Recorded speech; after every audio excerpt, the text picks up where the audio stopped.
And welcome back, everyone, to Digimon Partner Series. A day late, but it's here regardless.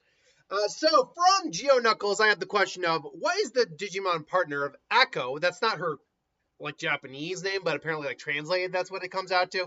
Akko from My Little Witch Academy, a series I have never watched, but we can work with this.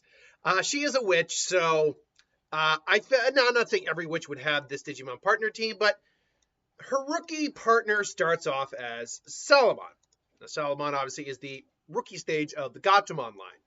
But Gatomon does have two separate Digivolution lines. You have standard Gatomon, and then you have Black Gatomon. Well, a Black Cat and a Witch seem to go together pretty well.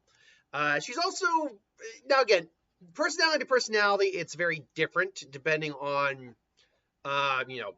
each individual Digimon. There does seem to be a couple through lines of personality traits throughout the species, but just because one Digimon acts one way of one species doesn't mean they all act the same way. Just because it's a virus type doesn't mean it's necessarily evil. Now, the ultimate form, Lady Devimon, that one you can make a bit more of an argument. It is still Devimon, Lady Devimon. But it is actually capable of sliding into Angelomon, which would make sense. In fact, you could even make the argument that her champion, Black Gatomon, could still slide into Gatomon as well.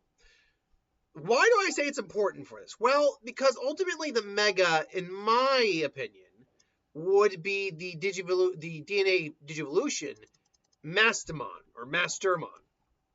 Now, this is the only image I can find that could really work here, but Mastamon is a DNA Digivolution of both Angemon and Angelomon. Now, why would I go this route for a Digivolution?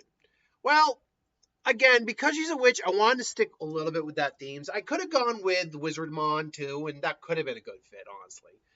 But I just felt like this works a little bit better in some regard. You don't have to have female looking, because technically Digimon have no genders. They just have or sexual identities. They just have ways they're designed, and therefore they come off female or male. But you don't always have to have female Digimon with female partners and male Digimon with male partners. Look at Hawkmon and Yoli in Season 2 for an example of that. However, generally speaking, you still have that dichotomy, and the Salamon line, at least overall, is usually depicted as a female line. Beyond that, though, the whole witch idea. Well, there are, I'm sure, witch Digimon that I could have gone with, but immediately I started with Black Gatomon because of the Black Cat aspect.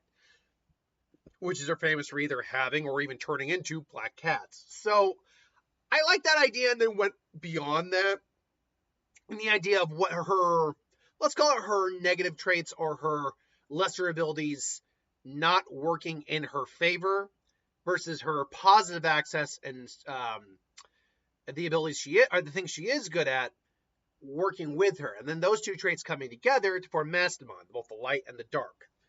So overall, I like this idea as a concept for a Digivolution. Now, you might be asking, how the hell do you get to a DNA Digivolution this way? Well, Digimon's a very, very flexible property.